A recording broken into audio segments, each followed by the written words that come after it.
Dan sebelum apapun godaan untuk menjauhkanmu dari Tuhan, don't think for yourself only. Jangan memikirkan diri sendiri.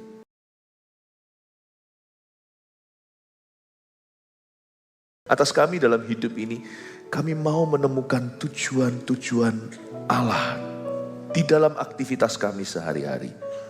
Tolong kami untuk bisa menangkap sinyal-sinyal Tuhan, dan bantu kami untuk bisa mengerti rencanamu yang ajaib dalam hidup kami. Sekalipun kami tidak tahu segala sesuatu, bantu kami merasakan bahwa rancanganmu indah.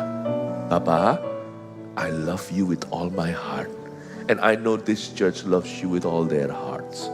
Ku tahu Tuhan, gereja ini mengasihimu dengan segenap hati. Kami mau belajar, bantu hambamu untuk bisa bicara tentang putramu, Yesus Kristus Juru Selamatku. Beri kemampuan, sembunyikan di balik salibmu, Roh Kudus yang berbicara dan beracara kepada kami. Kami mau terima visi. Dalam nama Yesus, haleluya. Amin. God bless you. Berikan tepuk tangan untuk Tuhan Yesus dulu. Haleluya. Silakan duduk. Saya seharian mengajarkan salah satu kitab terindah di Alkitab yang paling sulit untuk dimengerti. Kitab Pengkhotbah, salah satu kitab hikmat di samping Amsal dan lainnya. Kita bawa catatan. Boleh nyalakan HP-nya kalau untuk mencatat ya, bukan untuk lihat yang lainnya. Saya hanya bisa selesaikan 2 pasal seharian. Coba bayangkan betapa dalamnya firman-firman ini. Topik-topiknya semua ada tertera di depan. Tolong Anda kejar di mana Anda ketinggalan. Kebaktian-kebaktian sebelumnya ada pewahyuan baru. Seperti hati ini, setiap urat, setiap nadinya dibuka lebar. Sehingga kita bisa mengerti kehidupan dari sudut pandang ilahi. Penting sekali, ada banyak aplikasi, tetapi lebih dari itu adalah kedalaman pewahyuan yang perlu Anda terima, mesti didengarkan. Termasuk yang online, termasuk yang streaming semuanya, ibadah 1-4 tadi, please dengarkan satu persatu. Kebaktian terakhir ini, saya tunjukkan judulnya, tahukah untuk apa kita bekerja begitu keras? Kita perlu bertanya sebuah pertanyaan yang penting, bukan pertanyaan terbesar. Pertanyaan terbesar ibadah 1 tadi. Pertanyaan sama pentingnya dengan itu, karena itu yang menghabiskan waktu. Why do you work so hard? Sebenarnya kita kejar apa sih di dunia ini? Jangan sampai kita salah strategi, kecele nanti. Mari kita buka sama-sama di kitab Pengkhotbah, ayat yang kedua, pasal yang kedua, ayat 18-26, cukup panjang, saya bacakan dulu. Aku membenci segala usaha yang kulakukan dengan jeripaya di bawah matahari, kata Salomo. Sebab aku harus meninggalkannya kepada orang yang datang sesudah aku. Dan siapakah yang mengetahui apakah orang itu berhikmat atau bodoh? Meskipun demikian, ia akan berkuasa atas segala usaha yang kulakukan di bawah matahari dengan jeripaya dan dengan mempergunakan hikmat. Ini pun sia-sia. Dengan demikian aku mulai putus asa terhadap segala usaha yang kulakukan dengan jeripaya di bawah matahari. Sebab kalau ada orang berlelah-lelah dengan hikmat, pengetahuan dan kecakapan, maka ia harus meninggalkan bahagiannya kepada orang yang tidak berlelah-lelah untuk itu. Ini pun kesia-siaan dan kemalangan yang besar. Apakah faedahnya yang diperoleh manusia dari segala usaha yang dilakukannya dengan jeripaya di bawah matahari dan dari keinginan hatinya? Seluruh hidupnya penuh kesedihan dan pekerjaannya penuh kesusahan hati, bahkan pada malam hari hatinya tidak tentram, ini pun sia-sia. Tak ada yang lebih baik bagi manusia daripada makan dan minum dan bersenang-senang dalam jeripayanya. Aku menyadari bahwa ini pun dari tangan Allah. Karena siapa dapat makan dan merasakan kenikmatan di luar Dia? Karena kepada orang yang dikenannya, Ia mengaruniakan hikmat, pengetahuan, dan kesukaan. Tetapi orang berdosa ditugaskannya untuk menghimpun dan menimbun sesuatu yang kemudian harus diberikannya kepada orang yang dikenan Allah. Ini pun kesia-siaan dan usaha menjaring angin. Baca kitab Pengkhotbah itu bisa stres loh. Isinya pesimis. Tapi ini bagus. Karena justru karena itu kita bisa positif. Kitab Pengkhotbah ini pakai cara yang terbalik. Reverse psychology atau psikologi yang terbalik. Dia jelaskan dari hal-hal yang negatif, dari kesia-siaan, agar supaya kita hidupnya bermakna dan punya strategi yang berhasil. Dia tunjukkan yang salah mana supaya kita jangan ke sana. Ditulis oleh seorang raja di Yerusalem, putra Daud, tiada lain tiada bukan Raja Sulaiman, atau dalam bahasa Alkitab Salomo the King. Ya, Solomon. Raja Salomo ini menjadi tumbal salah satu daripada tema khotbah saya tadi. Dia itu menjadi rumah percontohan. Hampir gagal total. Tetapi di akhir hayatnya Tuhan beri kesempatan 1 di antara 1 miliar orang. Dia bisa kembali ke jalan yang benar. Kitab Pengkhotbah adalah kitab pertobatan beliau. Ditulis jauh sesudah Amsal. Tentunya jauh sesudah Kidung Agung, itu kitab pernikahannya. Raja Salomo ini menuliskan satu buku di akhir hayatnya, namanya Pengkhotbah. Dan dia mempertanyakan satu hal. Untuk apa ya semua jeripaya, apa yang dia bangun? Meskipun dia sukses sekali, berhasil, menurut saya tidak ada satupun konglomerat. Semua konglomerat diikat, dibundel-bundel pun gak ada satupun yang mendekati sama dia, itu kumpulan. Ini orang luar biasa suksesnya. Tapi di ujung hayatnya dia berkata, untuk apa ya? What for? Saya tunjukkan apa yang membuat hidupnya frustrasi. Seolah-olah kitab Pengkhotbah ini diizinkan Tuhan back from the future. Seperti ada orang yang sudah maju di depan kita dan gagal hidupnya. Lalu dia kembali memberitahu, guys, salah arah. Itu kitab Pengkhotbah. Dan pertanyaan pertama waktu dia back from the future, our future, meskipun ini hidupnya di masa lalu, ini ribuan tahun yang lalu. Tapi dia ini, di mana dia berada zaman itu yang kita semua bermimpi ingin tuju. Mau kaya kan? Siapa sini mau 1000 istrinya? Itu Raja Sulaiman. Hidup percintaan tidak ada batasnya. Gua suka, maka punya gua. Ini orang tidak tahan nafsu. Pokoknya dia baginda, mau apa dapat dia. Entertainment, salah satu ibadah saya jelaskan tentang hiburan. Ini orang top of the line-nya sebelum zaman teknologi. Dagang sukses, aduh sudahlah jangan dilawan. Tapi dia kembali mempertanyakan, semua yang kuusahakan ternyata berujung hampa. Di luar Allah. Karena Salomo sempat murtad. Ingat ceritanya sedikit saya kasih background check, background story maksudnya. Di kitab Raja-Raja setelah dia menggantikan Daud, dia masih baik. Dia membangun bait suci, lalu dia bangun istananya. Selesai tuh, bait Allah dulu. Lalu setelah itu, presidential palace-nya. Nggak lama setelah itu, dia mulai melanggar firman Tuhan. Tuhan bilang, jangan simpan banyak kuda, karena kuda itu bisa menjadi iman raja. Raja harus bergantung pada Allah, bukan kekuatan perang. Bahkan ada satu kota khusus untuk koleksi kuda. Tuhan udah bilang kamu jangan kawin banyak, jangan punya harem, jangan punya gundik-gundik. Istri itu yang sah, 1000 lagi. Lalu setelah itu dia jatuh dalam penyembahan berhala, istrinya menyeret dia untuk worship demons atau untuk menyembah yang bukan Tuhan. Mulailah dia jatuh, terpuruk. Masih jaya, kerajaannya masih utuh. Tapi setelah dia mati, kerajaan itu terbelah. Dan waktu sebelum dia meninggal dunia, dia sempat bertobat. Nggak tahu itu berapa tahun kali, bukan berapa bulan. Di masa tuanya, dia menulis kitab Pengkhotbah, dia bertanya, untuk apa ya aku bekerja sekeras ini? Kumpulkan perlahan-lahan. Aku membenci segala usaha yang kulakukan dengan jeripaya di bawah matahari, ayat 18. Sebab aku harus meninggalkannya kepada orang yang datang sesudah aku. Dan siapakah yang mengetahui apakah orang itu berhikmat atau bodoh? Meskipun demikian, ia akan berkuasa atas segala usaha yang kulakukan di bawah matahari dengan jeripayah dan dengan mempergunakan hikmat.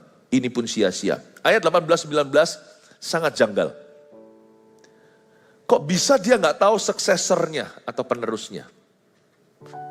Kok bisa? Ngapain frustrasi jikalau dia mempersiapkan pengganti? Dia berkata, siapa yang tahu orang itu berhikmat atau enggak? Masa dia enggak kenal anak sendiri? Anak dia pasti enggak cuma 1-2, istri aja 1000. Satu istri dapat satu anak aja sudah 1.000 anaknya. Ini bapak segala bangsa. Agak ngawur tapi bukan dari perjanjian Allah. Kok bisa dia gak kenal anak-anaknya itu gimana? Siapa mengetahui? Hei Salomo, sebagai ayah lu harus tahu. Sebagai pemimpin perusahaan, sudah harus mempersiapkan. Gimana sih? Salomo menyadarinya agak terlambat. Hampir di akhir hayat.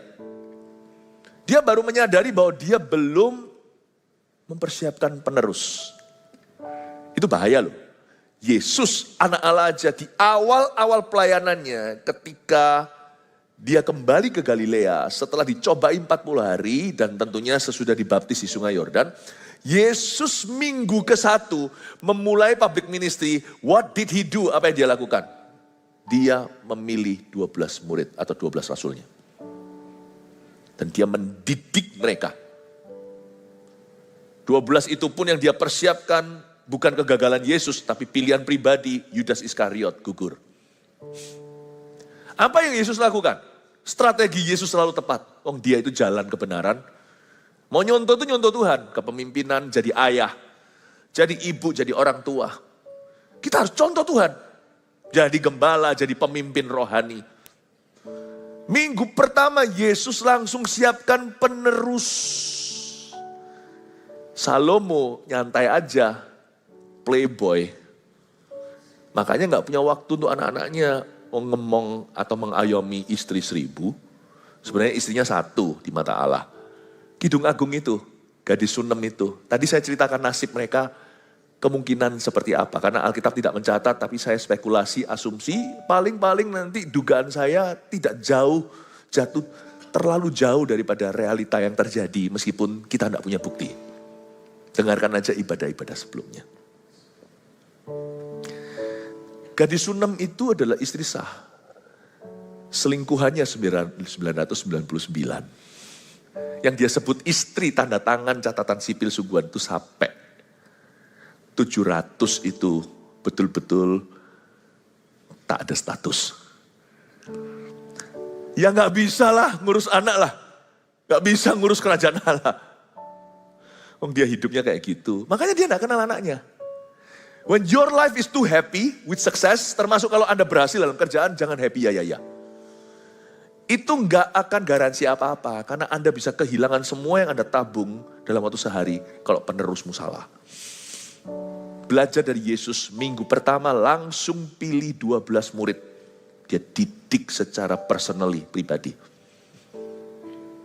Apakah kita mempersiapkan penerus kita? Penerus itu tidak harus meneruskan perusahaan, pelayanan, gak harus. Penerus artinya legacy, your legacy. Anda punya legenda hidup itu bukan di tangan, bukan tidak ada di dalam barang atau apa yang bisa Anda beli. Tapi di dalam bejana tanah alias di dalam orang. Sudahkah Anda dan saya mempertanggungjawabkan orang-orang yang Tuhan percayakan kepada kita untuk kita empower, untuk kita lengkapi, untuk kita didik, misalnya seperti anak-anak kita. Sudahkah kita mempersiapkan mereka? Kadang-kadang kita sebagai orang tua gak ngerti kenapa kita kerja begitu keras. Kalau ditanya semua demi anak, tapi anak gak pernah diurusi. Dia kerjanya seputar untuk anak, bukan untuk anaknya. Saya selalu punya satu prinsip dalam hidup ini, yang lain saya anggap mitos. Anak kalau kita didik dengan benar, bahkan gak perlu uang papa mamanya, percayalah saya. Kasih mereka 14 tahun seperti Yakub, 7 tahun kerja untuk Laban, plus 7 lagi, kasih dia 14 tahun.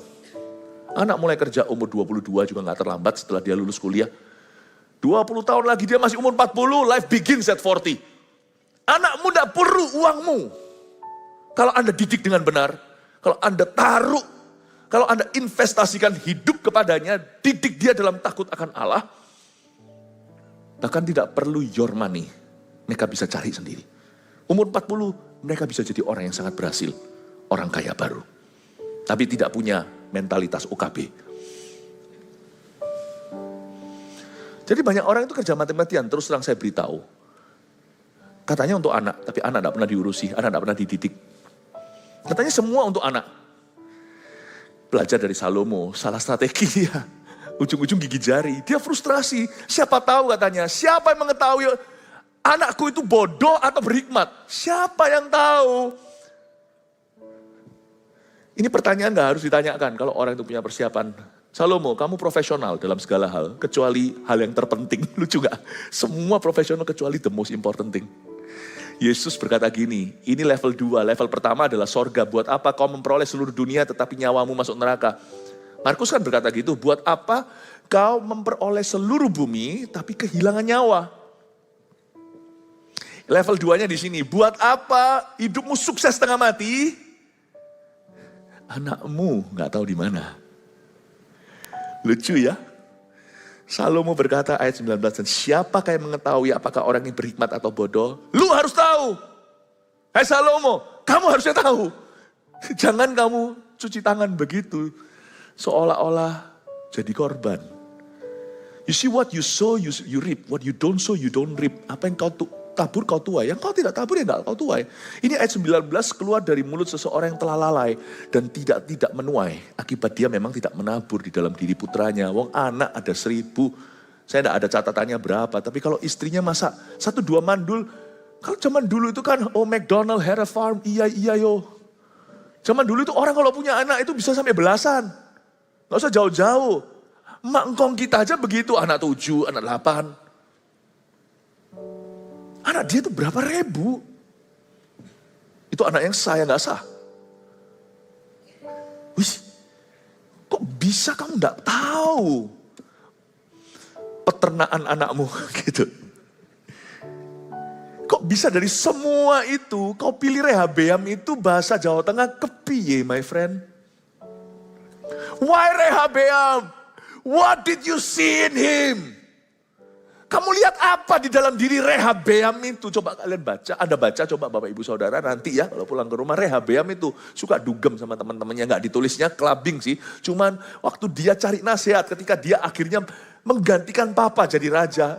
Dia dijadikan guyonan, dijadikan dagelan tuh pemerintahan. Tanyanya bukan sama penasihat-penasihat yang berhikmat. Orang-orang yang sudah membuktikan ikut ayahnya sekian lama, tanyaannya sama teman-teman bandelnya, sama teman-teman dugemnya. Dia tanya, menurut lu orang gimana hadapi rakyat yang sedang mengeluhkan pekerjaan berat. Beritahu aja sama mereka, papa aku cambuk kamu pakai ini, aku cambuk kamu kelingking jari kecilku aja bisa membuat kamu robek tuh pinggang. Wah, koboyan, ya gak salah lah. Dia tanya sama teman-teman, orang-orang sesama sebaya yang memang party boy semua. Aduh Salomo, hampir nyaris kau berhasil. Tapi di zaman anaknya, sadarkah Anda? Dalam satu hari, in just one day, Salomo kehilangan 10/12 dari kerajaannya. Salomo udah mati. Semua dia bangun pelan-pelan, hancurnya di penerusnya. Proses seminggu kurang lebih kalau saya baca di kitab Raja-Raja gimana mereka tektokan, rakyat datang, kan perlu didengar dulu. Lalu setelah itu dibicarakan di parlemen, lalu habis itu sampai ke raja segalanya. Kalau saya hitung kurang lebih roughly, prosesnya 1 minggu, tapi dibutuhkan cuma satu momen arogan anaknya. Hancur semuanya dan mereka berkata biarkan rumah Daud take care dirinya. 10 suku sisa 2, Benyamin dan Yehuda yang tinggal sama Rehabeam. Yang lainnya, Efraim yang utara yang gede-gede semuanya bye-bye. Itu Salomo kalau tahu, sekalipun dia jadi mayat kalau bisa, dia pasti bangkit jadi zombie dan gigit anaknya. Papa kerja keras-keras. Prosesnya 1 minggu, tapi di mulutmu cuma 1 hari, 1 kalimat, amblas. Di mana kesalahan Salomo? Untuk yang terpenting dia tidak siapkan. Untuk yang percuma dia berfoya-foya. Menurut saya salah strategi. Makanya dia di ayat 16, 18, dia mengeluh, aku membenci segala usaha yang kulakukan. He did not die a happy man. Dia nak mati sebagai orang yang happy. Fulfilled, yang puas batinnya. Sebagai orang yang sukses. Menurut saya Salomo adalah kegagalan besar. Tapi untungnya dia masih sisakan kitab pengakuan. Confessionnya itu kitab pengkhotbah. Kita belajar sesuatu dari Sulaiman, makanya saya sebut dia tumbal untuk kita. Dia ditumbalkan supaya jadi pelajaran berharga. Orang yang pandai dan pintar tidak ulangi kesalahan orang lain. Tapi orang yang bebal, kalau kita sudah tahu Salomo gitu, kita masih ngotot ke situ, ya sudah. Paling nanti kita tidak sekaya dia, tidak seberhasil dia, kayanya tanggung tapi banyak gaya. Nanti justru kita sama nanti ujungnya, getahnya sama dengan yang Salomo rasa. Kalau saya sih mau belajar jadi orang berhikmat. Saya nggak usah alami itu, saya nggak usah kejar yang salah. Saya jangan kita mengejar dunia demi kenikmatan pribadi. Kita harus punya visi yang lebih tinggi. Salomo mengajari kita, jangan salah arah, jangan salah strategi. Aku membenci segala usaha yang kulakukan dengan jerih payah di bawah matahari, sebab aku harus meninggalkannya kepada orang yang datang sesudah aku. Bukankah harusnya sukacita dia tinggalkan warisan? Tapi dia mengeluh karena dia tidak kenal anaknya. Sebab aku harus meninggalkannya kepada orang yang datang sesudah aku. Saya curiga kalau Rehabeam adalah kandidat terbaik. Jadi kandidat terbaik aja modelnya gitu. Betapa jatuhnya ya. Daud sampai ke Salomo upgrade. Kecuali Salomo murtad ya itu lain cerita. Itu pilihan pribadi. Tapi Daud ke Salomo itu upgrade. Hiram temannya papanya. Salomo aja panggil uncle kok, panggil om. Memuji dia. Diberkatilah Daud oleh Allah Israel karena punya keturunan sebijaksana kamu. Wow. Upgrade. Karena Daud hatinya berkenan. Sekalipun dia pernah salah, sekali dua kali dalam hidupnya dia bertobat sungguh-sungguh. Dia menabur terus ke arah Kristus. Dia bangkit. Sampai ke Salomo. Daud mempersiapkan soalnya, bahkan disiapkan materialnya untuk bangun bait suci. Malah dikasih bisik-bisik di telinganya. Daud sangat tahu anak-anaknya, sekalipun kadang-kadang Daud tidak tegas. Daud bukan contoh ayah terbaik atau ayah teladan. Soal Absalom kita tahu ceritanya. Soal Amnon memperkosa Tamar. Ya, Daud kan, Amnon memperkosa Tamar. Anak sulung Daud memperkosa saudari perempuannya dari mama yang beda. Makanya berikan pada kami istri kami secukupnya. 2 istri. Punya banyak laki-laki dalam hidupmu, itu kacau balau di keluarga, tidak ada berkat Allah. Peduli amat kalau dia Daud atau Nabi. Kalau kita melanggar gravitasi, jatuh dari tingkat 7, ceplok di bawah situ. Jangan kau langgar hukum Allah. Tak peduli apapun status pelayananmu dan pengenalanmu akan Tuhan. Kalau Tuhan berkata, setialah kepada pasanganmu, selingkuh tidak pernah mendatangkan kebaikan. Apalagi 1000, gak ada satupun benihnya kudus. Gak ada satupun bibit unggul di dalam rumah tangga Salomo. The best of the best to Rehabeam, which is the worst. Yang terburuk. Tidak ada berkat Allah. Tapi Daud, kita tahu kan ceritanya, Amnon memperkosa Tamar. Absalom kakaknya nggak terima. Akhirnya Absalom bunuh Amnon. Tapi Daud minimal tahu anak-anaknya. Dan di akhir hayatnya dia panggil Salomo. Dia jadikan Salomo menjadi penggantinya. Lalu Daud ada kasih dia, oh jangan, nanti kamu sama Simei harus begini. Kamu sama Yoab harus begitu. Kamu jangan lupa ya berbuat baik kepada Barsilai. Waktu aku sedang terusir gara-gara kakakmu Absalom.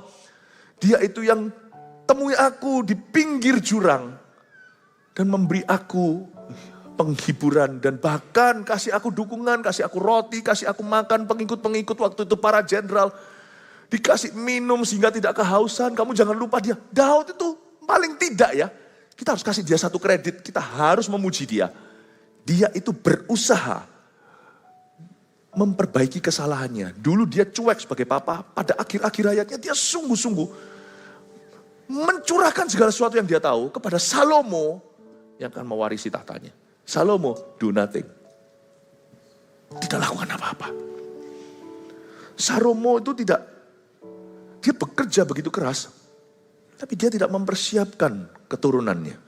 Dia tidak mempersiapkan anak muda di rumahnya. Dia tidak mempersiapkan kaula muda di dalam generasinya, di dalam kerajaannya. Dia tidak mempersiapkan apa-apa.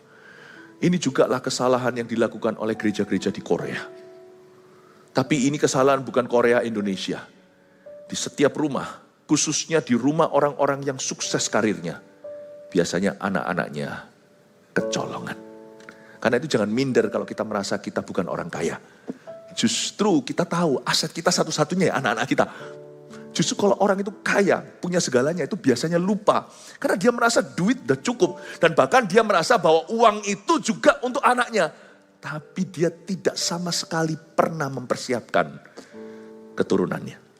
Jadi sebenarnya keluarga yang merasa dirinya miskin, jangan minder. Anda justru harus lari kencang. Betul sekali pemikiranmu, anakmu asetmu. It's true, go! Makanya lihat mentalitasnya anak orang kaya kalau tidak dipersiapkan. Tidak sekuat anak orang miskin. Anda lihat coba lihat sekarang generasi sekarang ini. Coba lihat, zaman papa mama kita, itu semuanya pendobrak. Mereka dari desa, dari dusun mana datang, mempertaruhkan dirinya di kota besar. Kerja itu range-nya banyak, nggak ada perkantoran, nggak apa-apa. Kuli barang, meracang. Tidak ada yang namanya malu. Anak sekarang kalau dijemput dengan mobil yang kurang bagus, kalau keluarganya itu gimana? Apalagi kalau sekolahnya jor-joran, malu, tolong drop aku berapa meter dari sekolah. Dulu, naik yang namanya truk bersama dengan sapi pun jadi untuk keluar kota dapat kerja. Makanya sekarang kalau Anda lihat, banyak orang-orang yang di atas sana itu bukan generasi, bukan Gen Z. Bukan generasi yang sekarang kita tahu. Generasi di atas ini, generasi saya pun banyak yang gak jadi. Generasi atas lagi itu loh, pendobrak, nothing. Orang berhasil generasi satu.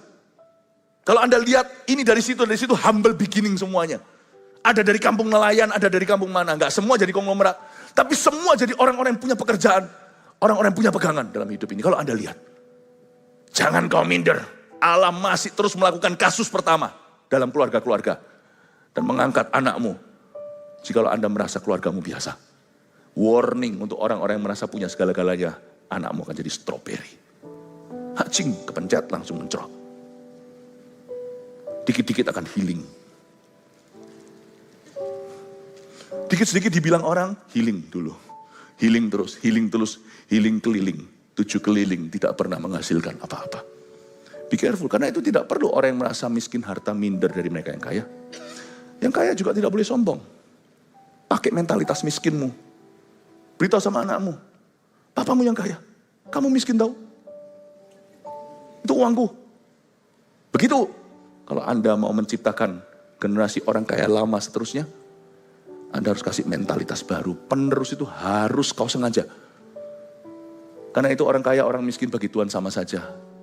Cara Anda mendidik putra-putri Anda. Itu yang menentukan takut akan Allah. Amin Bapak Ibu Saudara. Saya dorong Anda, kalau kita merasa tidak punya apa-apa, jangan kau iri. Sebab kalau kita merasa kita yang terkemudian, kita masih punya kesempatan. Di dalam dunia, di dalam zaman anak cucu kita. Yang terkemudian bisa menjadi terdahulu. Tapi kita yang terdahulu harus jaga hati. Kita juga harus mempersiapkan diri. Dan mempersiapkan orang-orang setelah kita. Mau tahu kenapa? Biar yang terdahulu tetap terdahulu. Saya tidak pernah mendoakan agar orang lain jatuh. Saya tidak pernah mendoakan agar orang yang sudah sukses, dia akhirnya jadi bangkrut. Tidak pernah. Kenapa sih dunia ini perlu ekonomi? Kalau secara materi ya, kenapa kita harus mengharapkan seseorang itu bocan? Kenapa kita harus mengharapkan seseorang itu broke? Seseorang itu bangkrut? Why? We need more, kita perlu lowongan pekerjaan. Kita butuh banyak devisa negara-negara. Kita butuh banyak dermawan. Saya tidak pernah mendoakan orang lain itu jatuh. Kenapa kita tidak doakan orang lain yang biasa diangkat sama Tuhan? Orang lain jatuh diangkat oleh bangkit kembali. Karena itu orang-orang yang terkemudian yang merasa dirinya terbelakang secara ekonomi. Jangan kita gigit jari. Run my friend. Justru kalau Anda bukan kelinci, kalau Anda kura-kura jangan tertidur. Pengkhotbah katakan janganlah kau biarkan dirimu terlelap. Taburkan di samudra 7 bagian kau tidak tahu mana yang berhasil. Jangan biarkan tanganmu istirahat. Lakukan ini, lakukan itu karena kau tidak tahu yang mana yang akan menghasilkan. Yang ini atau yang itu. Run my friend. Run. Saya dengar ceritanya papa saya, ayah saya. Kerja dari kota ke kota, ngelesi juga. Nguli juga. Untuk sekolahkan kami, anak-anaknya sampai kami. Saya masih ingat papa saya. Papa saya jangankan naik mobil. Yang saya maksudkan tadi naik truknya sapi itu mungkin ayahku sendiri dulu. Tapi papa saya punya visi. Dari waktu saya kecil. 3 anak, tidak ada yang boleh naik motor. Papa saya naik Vespa. Papa saya akan sekolahkan, lalu korsleting terjadi, saya kena sakit. Harus jual semuanya, punya rumah akhirnya tabung sendiri.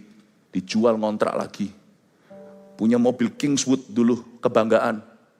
Mobil Eropa atau Amerika? Amerika.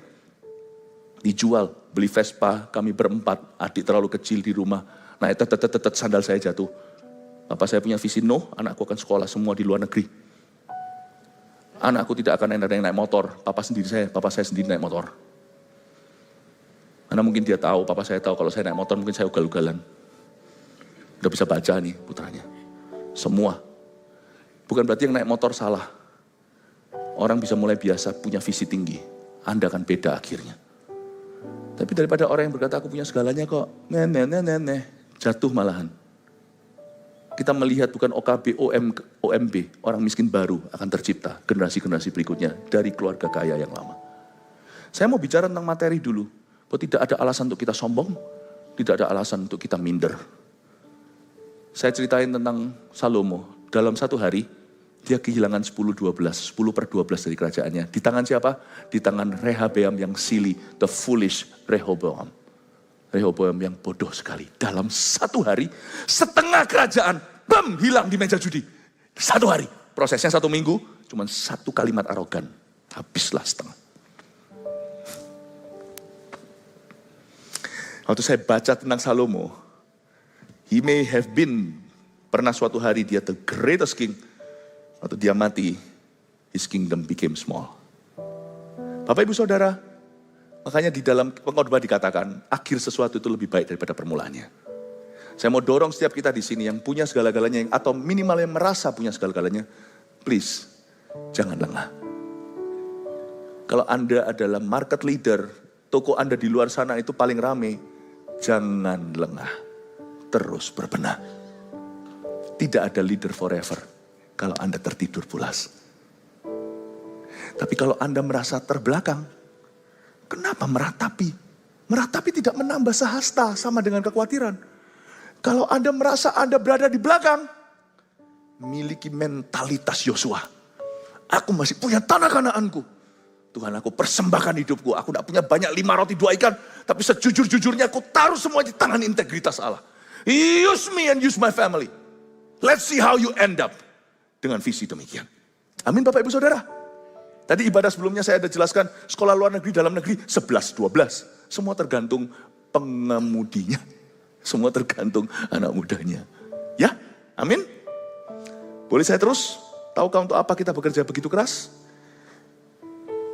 Percuma sia-sia kalau tidak kita persiapkan penerus.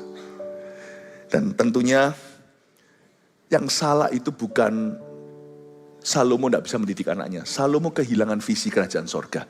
At some point in his life, dia tidak lagi align dengan Tuhannya. Dia sudah tidak lagi hatinya itu connect dengan Allahnya. Nah di sini salahnya. Sebenarnya mendidik anak itu tidak perlu hikmat gimana. Yang penting kita itu tinggal pada pokok anggurnya. Yang penting kita itu punya hubungan dengan Tuhan dan melekat. Nah Salomo kehilangan itu di tahun berapa pemerintahannya. Kita lihat ayat 20. Dengan demikian aku mulai putus asa terhadap segala usaha yang kulakukan dengan jeripayah di bawah matahari. Sebab kalau ada orang yang berlelah-lelah dengan hikmat, pengetahuan dan kecakapan, maka ia harus meninggalkan bahagianya kepada orang yang tidak berlelah-lelah untuk itu. Ini pun kesia-siaan dan kemalangan yang besar. Salomo kayaknya sudah punya firasat bahwa dia akan kehilangan segala-galanya. Dan dia tidak bisa melawan aging, tidak bisa melawan namanya usia. Salomo kerasa bahwa waktu dia membuat keputusan salah, berubah haluan dan menyembah berhala, dia tidak lagi ketika satu bait suci selesai dibangun, dia sudah tidak tanya lagi kehendak Allah what's next untuk dia atau untuk keluarganya. Lalu dia mulai hidupnya itu di luar firman. Mulai foya-foya dan dia merasa seluruh dunia miliknya dan dia punya 1000 istri lagi. Pada saat itu Salomo menyadari bahwa keputusan salahnya itu ternyata dampaknya kekal permanen. Gak berhenti sampai dia, anak-anaknya pun gak ikut Tuhan. Karena itu Bapak Ibu Saudara, kalau kita melayani, kalau kita terlibat misi, kalau kita punya perjanjian Abraham, itu untuk Ishak dan Yakub. Saya selalu ingatkan, Philip saya selalu ingatkan diri sendiri, jangan lelah bekerja di ladangnya Tuhan. Karena waktu saya melayani di ladang Tuhan, saya tidak hanya melakukan itu untuk saya. Anak-anak saya kan nyontoh. Setiap orang tua, ya, dan jikalau di sini ada yang bujangan belum menikah, kawin itu mudah, itu biologi saja. Tapi menikah itu berarti Anda tiba-tiba jadi pemimpin rumah tangga. It's important. Hanya orang yang cukup dewasa bisa take care dirinya, yang bisa meneruskan perjanjian. Karena itu, jangan mentang-mentang jatuh cinta anak-anak muda, langsung pacaran. Karena untuk bisa menjalin tali kasih, apalagi tali holy matrimony, kita itu sudah siap punya momongan. Karena itu, setiap orang-orang yang melayani Tuhan, dia tidak melakukan itu untuk dirinya. Saya ingatkan diri saya sendiri, jangan lelah bekerja di ladangnya Tuhan. Kenapa? Bukan hanya untuk aku, tapi juga untuk ketiga anakku dan juga untuk anak-anak rohani pula. Bapak Ibu Saudara, waktu kita di dalam ministry terjadi korsleting, kita mundur. Yang kita cabut bukan perjanjian dengan Allah Abraham saja, tapi dengan Allah Ishak dan Allah Yakub. Sadarkah Anda, Salomo menyesali hal itu? Aduh, tahu gitu. Waktu dia berpaling dan menyembah berhala, maka semua anak-anaknya pun tidak punya perjanjian dengan Allah. Meskipun setiap orang punya hubungan pribadi dengan Tuhan, pasti ngefek. Pasti ngefek. Orang tua itu berdampak dalam hidup putra-putrinya, itu sudah tidak perlu ragu. Apa yang kita lakukan, tidak lakukan, katakan, tidak katakan, itu langsung influencing, langsung mempengaruhi anak-anak kita. Influencer di dunia ini, sosial media ada. Padahal semua orang tua itu influencer anak-anaknya. Tahukah Anda, saya dalam pelayanan atau dalam kehidupan, setiap kali saya digoda untuk putus asa, setiap kali saya digoda untuk mundur, untuk biasa-biasa, saya gak hanya mengingat diri sendiri, saya mengingat orang-orang di belakang saya, gerbong saya ini panjang. Kemarin pada waktu di retreat, anak-anak muda AOG, saya jelaskan sama mereka, kenapa saya gak berani 5 menit suam-suam kuku. Kalau saya 5 menit aja mundur dari Tuhan, mungkin ada 5.000 yang binasa di belakang saya. Gak percaya? Misalnya kalau sekarang saya merokok di depan Anda, kira-kira berapa yang hengkang dari gereja ini? You know what you do and don't do affect other people too. Paham maksud saya Bapak Ibu Saudara? Jadi ketika perjanjianmu dengan Tuhan tidak kau pegang, engkau membahayakan perjanjian Tuhan dengan Ishak juga. Ini yang membuat Salomo sadar namun telat. Aduh, aku tidak melayani kerajaan sorga selama ini. Dan anak-anakku udah terlanjur rusak. Bapak Ibu Saudara, berbahagialah anak-anak muda kita yang dari usia muda belia udah melayani Allah. Udah menyadari panggilan. Bahkan hari ini ada expo edukasi, pendidikan dalam negeri, luar negeri, di luar sana booth-boothnya. Anak-anak kita, anak-anak muda kita serbu AOG itu. Mereka mau tahu dengan hati yang membara karena visi didorong oleh gereja. Bersyukur. Dari muda mereka sudah mencari wajah Allah. Ya.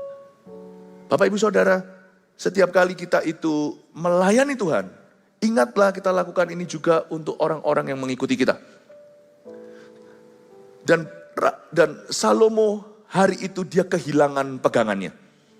Karena dia sendiri tidak mengikut Tuhan. Jangan heran anak-anaknya pun tidak banyak atau tidak ada yang mengikut Tuhan. Yang paling ikut Tuhan, ya Rehabeam, modelnya begitu. Apakah faedahnya yang diperoleh manusia dari segala usaha yang dilakukannya dengan jeripayah di bawah matahari? Dari keinginan hatinya ayat 22, seluruh hidupnya penuh kesedihan dan pekerjaannya penuh kesusahan hati. Bahkan pada malam hari hatinya tidak tentram, ini pun sia-sia. Dia sudah punya firasat, malam dia tidur. Aduh, semua yang kukumpulkan. Semua berakhir seperti apa, aku tidak punya kendali lagi. Tak ada yang lebih baik bagi manusia daripada makan dan minum dan bersenang-senang dalam jeripayanya. Aku menyadari bahwa ini pun dari tangan Allah. Saya kasih beberapa poin dulu untuk memulai. Ada 3 poin saja yang bisa menjadi rangkuman, tapi sebelum saya baca tentang makan, minum, dan bersenang-senang, saya kasih dulu poin-poin intinya. Nomor 1, untuk apa kita, ya kan tahukah untuk apa kita bekerja keras? Pastikan dulu you're aligning with God, with God's kingdom. Anda paralel dengan kerajaan Allah. Bekerjalah untuk upah di sorga. Sebab kita tidak bawa apa-apa waktu meninggal dunia. pastikan hidupmu tidak sia-sia. Sebelum bicara soal penerus, pastikan kita juga ikut Tuhan Yesus. Anda tidak bisa suruh orang lain lakukan apa yang Anda tidak lakukan. Anda tidak bisa suruh orang lain lakukan apa yang Anda tidak teladankan. Bapak, Ibu, Saudara, jemaat yang terkasih, kalau kita mau betul-betul melihat kerja keras kita berujung tidak sia-sia, kita jangan terputus sama Tuhan Yesus. Dan sebelum apapun godaan untuk menjauhkanmu dari Tuhan, don't think for yourself only. Jangan memikirkan diri sendiri. Pikirkan orang lain juga. Untuk setiap papa mama yang mudah kepahitan dalam pelayanan, mikir lagi. Don't do it for your children. Selama anakmu terbuat dari daging dan darah bisa kepahitan juga, don't do it my friend. Karena pepatah bahasa Indonesia ini bukan firman, guru kencing berdiri, murid kencing berlari. Dalam dunia medis ada yang namanya second hand smoking. Dia gak pernah merokok, menghisap pun gak pernah, tapi terus dapat asapnya. Sini gak apa-apa, paling batu-batu aja. Yang mengisap asapnya kena kanker paru-paru. Karena kalau orang lagi ngisap di sini, dia kan gak masukkan, semuanya dia keluarkan. Tapi orang yang mulutnya gak main, kan hidungnya menghisap. Itu asap masuk ke sini, yang situ difilter, dikeluarkan. Yang di sebelah sini dihirup mentah-mentah tanpa dia tahu. Sekali, dua kali gak apa-apa. 10-20 tahun. Yang rokok, fine thank you. Yang menghisap, kanker paru-paru. Anda harus tahu loh ya, kepahitan di sini bisa berakhir di sebelah sini. Dia berhenti mengikut Tuhan. Malas-malasan di sebelah sini, di sana bisa menjadi alasan 1001 untuk tidak mau melayani Kristus. Ingat, second hand smoker. Anakmu melihat. Karena itu poin ke-1 ini, ingatlah bukan demi anak, demi Yesus dan demi dirimu. Bekerjalah untuk upah di sorga, sebab kita tidak membawa apa-apa waktu meninggal dunia. Jangan mau pernah putus hubungan dengan Tuhan Yesus. Janganlah menjauh dari Tuhan apalagi di akhir zaman. Saya ingatkan sekali lagi, bekerjalah untuk upah di sorga. Inilah yang Salomo berhenti lakukan at some point in his life. Tahun keberapa pemerintahnya. Sebelumnya dia punya misi. Dia hidup di dalam misi. Misinya adalah membangun bait suci. Setelah jadi, dia kenapa enggak tanya misi berikutnya apa? Pasti ada. Pasti ada. Ya.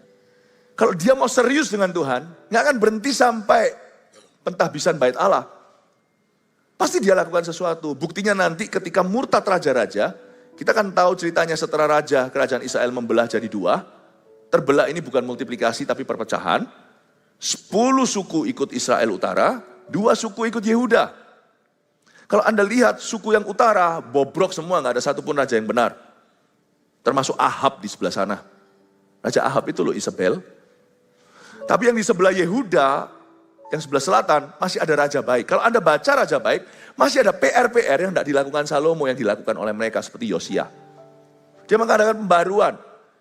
Emangnya kalau bait suci jadi, so what? Kenapa dia tidak angkat ahli Taurat? Ahli Taurat ini bukan orang Farisi yang jahat. Kenapa dia nggak sebar Salomo mengajarkan firman, memastikan bahwa generasi berikutnya ketika dia tinggal di zaman, semoga, kalau Salomo ikut Tuhan, semoga bukan Rehabeam, atau Rehabeam tapi Rehabeamnya jadi waras. Diajari dong firman Tuhan. Jangan berhenti sampai membangun bait suci, muridkan. Ajarkan mereka segala sesuatu yang ku perintahkan kepadamu seperti amanat agung. Harusnya dia juga kumpulkan anaknya. Mungkin tidak 1000 lah. Kalau dia tidak murtad kan tidak 1000 selingkuh. Dia kumpulkan, ajari, persiapkan dari kecil. Seperti dia diajari oleh papanya Daud. Kenapa dia berhenti lakukan apa yang dilakukan terhadapnya? Kenapa apa yang baik yang dia terima dia tidak teruskan? Menurut saya Salomo itu bisa langsung tanya, what's my next mission? Kenapa dia cabut dini dari Tuhan Yesus? Kenapa dia putus? Setelah bait suci jadi, dia puas diri dan berkata, haha jasaku. Lalu dia hidup di luar Tuhan. Kenapa dia tidak terus hidup dalam visi? Kenapa dia tidak bekerja untuk upah di sorga? Kenapa tiba-tiba orientasinya berubah, membahagiakan dan menyenangkan diri sendiri? Awal mula sih oke-oke aja kalau Anda baca pasal sebelumnya. Dia bangun proyek-proyek besar, lalu mulai masuk ke hobi-hobi. Dia bangun yang namanya, dia buat kebun. Kalau Anda baca di ayat-ayat sebelumnya di pasal 2, dia bangun kebun, kasih perairan, mulai hobi lama-lama jadi nyeleneh. Mulai harem atau mulai gundi-gundi. Orang itu ya kalau meninggalkan Tuhan itu tidak langsung jahat, tidak langsung dosa, enggak. Dia mulai dulu suam-suam kuku dan mulai hal-hal yang netral, mulai menggantikan sukacitanya dalam Allah. Dulu dilakukan sebagai hobi saja, sekarang hobinya adalah berhala. Coba Anda lihat ya, orang kalau putus sama Yesus atau mundur, bukan hanya pelayanan di gereja, pelayanan itu bisa juga di rumah. Tetapi kalau orang hatinya sudah tidak berapi-api, mundur, Anda akan lihat, hal-hal dulu yang merupakan aksesori di hidupnya akan menjadi esensi. Dia nggak langsung jadi gila, nggak langsung jadi insane. Kalau Anda baca ayat sebelumnya, dia mulai dengan proyek besar, nggak puas hatinya, nggak bisa mengisi kekosongannya, lalu mulai buat kebun. Dia itu suka gardening, Salomo itu suka begitu. Lama-lama membosankan, kuda pun tidak menarik, lama-lama cewek Gua konglomerat kok, kenapa kok dimiliki hanya satu wanita? Di satu titik ketika orang tidak bekerja untuk upah di sorga, mereka akan beri makan hawa nafsu. Salomo, oh Salomo, kalau Anda baca nanti di keturunan-keturunan berikutnya masih banyak PR-nya yang akhirnya dilakukan oleh raja-raja berikutnya. Masih banyak. Jadi ternyata menurut saya misi Salomo bukan sampai mendirikan bait suci. Harusnya masih banyak. Tapi at some point dia berubah setia. Jangan please Bapak Ibu Saudara, untuk apa kita kerja keras kalau kita putus hubungan sama Tuhan? Yesus berkata di Markus 8, buat apa kau memperoleh seluruh dunia, kau kehilangan yang terpenting yaitu nyawamu. Atau your spiritual life. When your spiritual life is dead, nothing you do is everlasting. Tidak ada apapun yang Anda kerjakan itu bisa kekal dampaknya. Tidak ada. Karena itu nomor satu ini. Untuk apa kita kerja keras? Saya selalu doa begini. Jikalau saya pengusaha. Saya pernah jadi pengusaha. Saya pernah sebentar saja. Pada waktu baru pulang ke Indonesia untuk berdikari supaya saya tidak mengharapkan belas kasih. Diberkati usaha yang ada. Tapi dari awal itu saya doa di kantor, saya masih ingat. Hingga akhirnya staf saya 22 orang. Dibayar oleh kantor yang saya dirikan. Saya waktu itu masih sifatnya penginjil keliling semuanya. Di tahun 1998. Saya masih keliling. Dan mulai bisnis diberkati sama Tuhan. Tapi setiap hari yang saya doakan adalah, Lord, I want to align with you. Saya minta kau pakai pekerjaan kami. Kau pakai bisnis yang saya jalankan ini. Untuk kemuliaan Tuhan. Saya tidak mau putus sama Tuhan Yesus. Mau kerja apapun profesinya. Pendeta, pengusaha, ibu rumah tangga, whatever apapun. Selalu bekerja untuk upah di sorga. Saya masih ingat di kantor kami ada yang terima Yesus. Rekan kami waktu itu, rekan kami, orang luar negeri, orang Hong Kong, terima Tuhan. Rekan kami, orang Brunei Darussalam, pekerjaan kami diekspor waktu itu. Rekan bisnis saya, satu-satu juga dijamah Tuhan. Dan uang yang saya miliki, yang saya dapatkan, saya kembalikan dan muliakan Tuhan dengan harta. Bukan diserahkan semuanya karena perlu modal kerja. Tapi kami selalu punya disisikan, bukan yang tersisa. Tapi yang utama saya selalu berkata, Tuhan buat apa ini semua kalau bukan untuk membangun kerajaan-Mu. Terima kasih kami bisa sisihkan untuk kami perputaran dan untuk kehidupan. Hati itu tidak berpaut pada harta jikalau harta bendamu bertambah. Hati itu berpaut pada sorga. Dan at some point waktu bisnis lagi puncak-puncaknya, Tuhan berkata, let go Philip. Waktu pemuda pelajar mengalami masalah di tahun 2000. Seperti anak-anak rohani ditaruh di depan pintu yatim piatu. Tidak ada yang take care mereka. Saya lepaskan semuanya. Lepaskan rugi semuanya. Untuk bisa pelihara mereka. Memulai pelayanan dengan sah. 1 bulan saya cuma digaji 1 juta rupiah. Saya sudah pegang digitnya banyak juta di tangan atau miliar. Tiba-tiba lepas 1 bulan. Saya cuma terima 1 juta rupiah. Anda kira kita jadi full timer mau cari uang? Tapi untungnya kami sudah diberkati dengan aset-aset yang ada. Dan itu dikelola secara pasif. berkembang dan dapat keuntungan. Saya tidak pernah pengaruh dengan 1 juta rupiah itu. Karena dalam waktu sekejap saya sudah punya fondasi finansial. I let go pekerjaan kami. Not because, bukan karena saya butuh uang. Saya korbankan semuanya demi mengembalakan anak-anak muda yang kesakitan rohani. Beberapa di sini kan jemaat pemasar remasa, mungkin ada dulu. Gara-gara saya lepaskan pekerjaan dan bisnisku.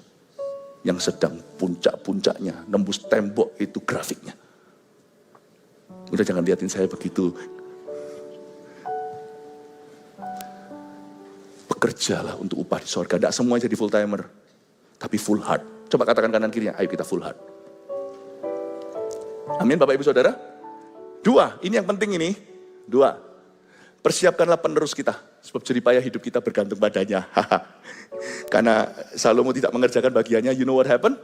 Berapa ratus tahun kemudian bait suci malahan, bahkan bait suci yang dia dirikan, runtuh, ludes, ambles. Semuanya itu tidak ada batu di atas batu lainnya. Hancur total sampai ground floor. Sadarkah Anda bahwa apa yang tidak kau persiapkan akan hancur dalam sehari. Dan itu semua nanti di tangan penerus kita. Persiapkan anak-anak kalau Anda sudah punya putra-putri. Miliki waktu dengan mereka. Anda tidak perlu pandai berkhotbah, tapi Anda perlu luangkan waktu kualitas. Beritahu sama mereka apa yang benar dan yang salah. Papa mama jangan mau kalah Hawa sama anaknya soal gadget. Anaknya ngeroyong, gitu aja langsung iya kembalikan. Jangan. Kalau sampai anaknya nangis, diamkan, jangan kembalikan. Kalau dia sudah kecanduan, padahal masih umur 5, masih umur 7. Kalau dia nangis, perang ya perang. Kalau Anda salah, cepat perbaiki. Kalau dia nangis terus, taruhan. 1 jam dia pasti berhenti, serak suara. Lalu habis itu sudah selesai nangis, nangis lagi, tinggalin lagi. Jangan dikunci tapi, kunci dia bisa mati. Taruh di tempat yang aman, Papa enggak kembalikan. Kalau kamu sudah selesai nangis, baru boleh makan. Beritahu kalau ada pembantu di rumah, makanan disimpan. Dia kalau berhenti nangis, baru lu kasih makan. Coba kita lihat. Waktu itu, kalau gadget lawan lapar, menang mana? Kenapa papa mama? Langsung kasih lagi. Why? Itukah caramu mempersiapkan penerus? Tapi kalau Anda kasih itu dan Anda takut cabut, dan Anda biarkan demi supaya dia tidak mengganggu aktivitasmu, itu tidak hanya membuat dia atensinya ke tempat lain, tapi membuat dia punya social skill juga mati. Mungkin saya agak keras, tapi saya rasa obat keras dibutuhkan untuk orang-orang tua yang kurang bertanggung jawab hari-hari ini. Ngapain kerja keras? Penerusnya gitu. Dan orang yang seperti itu nanti yang akan mencabut, yang akan memutuskan mencabut selangmu atau tidak. Suatu hari. Good luck my friend. Untuk apa kita bekerja begitu keras? Kalau kita jelas-jelas sekarang aja tanda-tanda di tanganmu amblas, di tangan anakmu amblas. Ngapain sih? Semoga saya bicara kebenaran. Dan ini mungkin silau menyakitkan, tapi saya rasa ini bisa mengubahkan. Firman itu harus seperti pisau. Ya? Siapa yang sudah mulai membenci saya? Siapa masih mengasihi kepalanya, angkat tangan. Oh, I love you too. God bless you. Terakhir ya, dengan ini saya selesai. Anda tersiksa dengar khotbah gini, saya lebih tersiksa mengkhotbahkannya. Tapi saya cendekan pusuan yen. Sungguhan saya lihat gitu orang tua, sungguhan saya itu gregetan. Saya kalau diajak perang sama anak saya soal gituan, ayo perang nak. Gua papa lu kok, ayo siapa menang coba. Paling tidak sekarang aku masih pegang uang. Coba lihat lu sama saya, gua kuat mana. Terusin ayo. Mumpung dia belum dewasa, ku jadikan karakternya. Ngapain takut sama anak? Diambil tiktokannya. Umur baru 9, umur 8. Sudah minta punya akun, punya ini sendiri, sosial media segalanya. Salah jalan. Apa yang dia lihat Anda tidak tahu. Mendingannya aja undang pencuri sungguhan masuk ke kamarnya. Anda tidak tahu itu pencuri, pemerkosa, Anda tidak tahu. Soalnya Anda tidak tahu apa yang di feed di sana, Anda tidak bisa kontrol. Umur 8, umur 7 sudah. Lihat dunia luas. Itu seperti memberikan pohon pengetahuan, sak buah baik dan jahatnya semua di tangannya. Orang tua mesti tobat. Sorry ya kalau saya, enggak boleh sorry. Kebenaran kalau saya minta maaf, enggak sorry. Anda yang harus sorry sama Tuhan kalau Anda melakukan ini. Kalau Anda tidak merasa melakukan ini ya sudah, tidak apa-apa. Firman ini tidak kena. Bermata dua Anda dapat bangunannya. Tapi sekarang saya runtuhkan sesuatu dulu. Terakhir ya, sudah itu saya selesai. Mana kok hilang? Tadi di pasal berapa? Ini pasal 2 kok sampai pasal 7 ini gimana? Siapa yang membalik halaman ini ya? Oke. Tak ada yang lebih baik ayat 24 bagi manusia daripada makan dan minum dan bersenang-senang dalam jeripayanya. Aku menyadari bahwa ini pun dari tangan Allah. Untuk apa kita kerja begitu keras? Nanti ia ingat ya, karena siapa dapat makan dan merasakan kenikmatan di luar dia? Karena kepada orang yang dikenannya, ia mengaruniakan hikmat, pengetahuan, dan kesukaan. Tapi orang berdosa ditugaskannya untuk menghimpun dan menimbun sesuatu yang kemudian harus diberikannya kepada orang yang dikenan Allah. Ini pun kesia-siaan dan usaha menjaring angin. Salomo menubuatkan dirinya sendiri bahwa nanti semua yang dia timbun, kalau dia tidak benar, akan bukan hanya hilang, akan ditransferkan oleh Tuhan. Jadi sebenarnya ada suatu pertanyaan, untuk apa kita kerja begitu keras? Kalau kita tidak hidup benar, sebenarnya ada sebuah janji Tuhan. Janji ini adalah berkat dan kutuk tergantung kau dan aku di sisi mana menerima perintah ini. Dari sisi kalau kita hidup benar, trust me my friend, mungkin kita bisa slow di depan. Tapi kalau kita benar-benar mempersiapkan jalan Tuhan dalam kehidupan dan keluarga kita, bahkan nanti apa yang ditimbun oleh orang yang salah, Anda akan menuainya. Tapi kalau Anda tidak mempersiapkan apa yang harus dipersiapkan dalam Tuhan, Anda bisa timbun setengah mati, hilang dalam satu hari, dan itu ke tangan orang yang lebih benar daripada Anda. Dari sini ini sebuah peringatan untuk kita bekerja demi upah di sorga, dan untuk kita mempersiapkan penerus kita. Dan yang ketiga di sini ada satu perintah yang seolah-olah nyeleneh, ada suatu saran sih. Tak ada yang lebih baik bagi manusia daripada makan dan minum dan bersenang-senang dalam jeripayanya.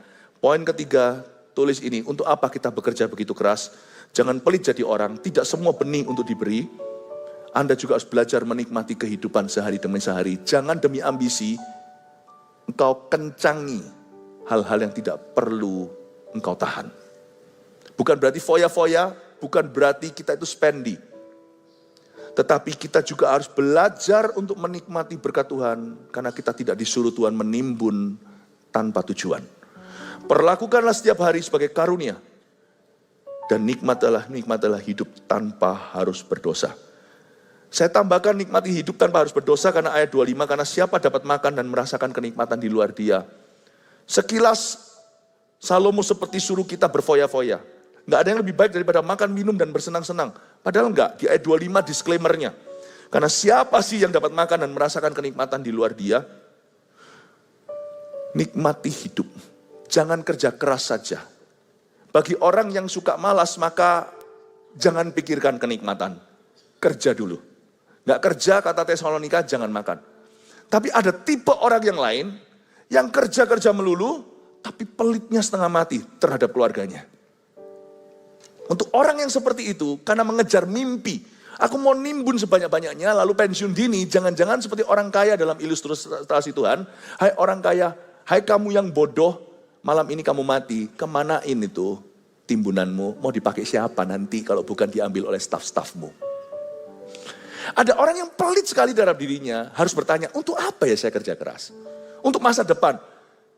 Kok bisa yakin masa depan? Tetap kita perlu punya tabungan. Alkitab pun mengajarkan di kitab Amsal kita harus seperti semut yang mengumpulkan pada waktu panas supaya pada waktu dingin mereka punya makanan. Bodohlah orang yang punya $100 di tangannya, 100 diberikan atas alasan apapun. Termasuk kalau Anda memberikan pada orang-orang yang memerlukan juga bodohlah kalau 100 itu. Karena sebaliknya setelah itu Anda menjadi orang yang punya kebutuhan dan minta-minta. Anda harus mengelola apa yang di tangan, bukan hanya uang tetapi talenta dan waktu. Jangan kerja-kerja melulu, tidak pernah pelayanan di gereja. Jangan di gereja terus, dan tidak diurusi itu rumah. Anda harus mengelola talenta, yang mana untuk apa. Tetapi setelah kita mengelolanya, ada berkat Tuhan mengalir. Ada berkat Tuhan yang harus kau nikmati dengan kekasih-kekasihmu yang sah. Bukan kekasih gelapnya. Tapi dengan istri anak atau dengan suami anak-anaknya. Orang tua juga bisa mencicipi berkat yang telah kau beri. yang telah diberikan Allah kepadamu. Perlakukanlah setiap hari sebagai karunia. Sekalipun kita perlu tabung dan investasi, bukan yang bodong, tapi yang sungguhan. Sekalipun kita perlu minta hikmat Allah, mau taruh di mana supaya kita bisa mengembangkan talenta kita. Talenta dalam hal ini juga bisa harta. Namun demikian ingatlah bahwa masa depan tidak ada orang yang tahu. Belajar untuk bisa menikmati bagian hari ini. Perlakukan setiap hari sebagai karunia. Dan nikmatilah hidupmu tanpa harus berdosa, ayat 25. Karena siapa dapat makan dan merasakan kenikmatan di luar Allah. Why should you enjoy life and get punished by God? Kenapa kita harus menikmati hidup dan dihukum oleh Allah? Ya. Nikmati hidup, perlakukan sebagai karunia. Sebenarnya dosa itu overrated, agak sedikit terlalu overrating, terlalu dilebih-lebihkan. Sebenarnya di Taman Eden itu, semua pohon buahnya boleh dimakan loh. Coba Anda baca. Bukan hanya pohon kehidupan. Pohon kehidupan kalau kau makan, kau punya hidup kekal. Nggak tahu itu persisnya aplikasinya gimana. Tapi di Taman Eden ada satu pohon itu nggak dilarang. Monggo silakan.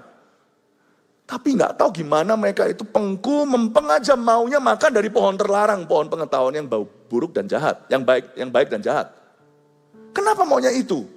Dosa itu overrated. Karena itu pohon dibilang jangan, tertariknya hanya pada pohon itu. Padahal pohon yang lainnya itu semua sama enjoy-nya.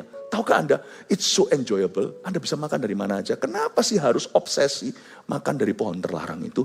Sebenarnya di dalam hidup ini banyak kenikmatan. Banyak kenikmatan yang tanpa dibumbu dosa. Saya pada waktu macet ya, kadang-kadang kita itu kan HP-an, kadang-kadang juga HP-an di mobil. Terus terang kalau kita sudah obsesi dengan gadget kan juga bisa. Orang tuanya ya nggak bisa salahkan anaknya belajar dari teladan. Kadang-kadang saya juga salah, kadang di mobil saya beritahu sama anak-anak saya, jangan HP-an di mobil.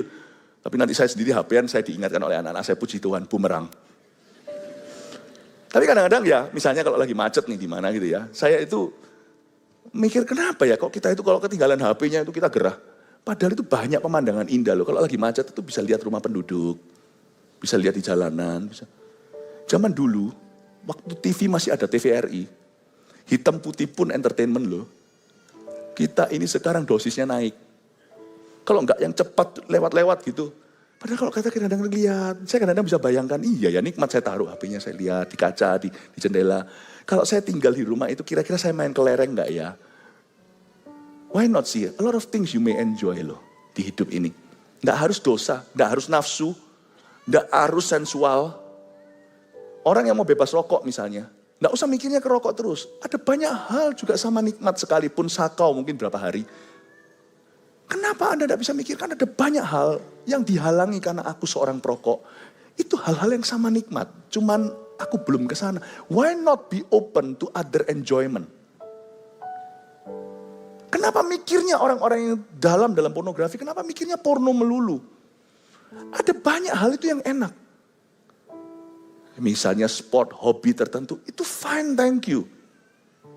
Be open. Nikmati hidup tanpa harus berdosa. Karena kita sudah dibebaskan dari hukum dosa dan hukum maut. So we have the right to say, kita punya hak berkata, no need my friend, nehi kusi-kusi he. Gak perlu aku berdosa in order for me to be happy. Bapak ibu saudara, ada banyak hal itu yang dapat kita nikmati. Perlakukan setiap hari sebagai karunia. Buat apa sana kerja keras menyiksa diri? Bagi orang yang malas, ini bukan firman untukmu. Firman untukmu adalah bekerja keraslah. Tapi bagi orang yang bekerja keras, tapi yang gak bisa nikmati hidup, tidur pun gak nyenyak. Listen to me.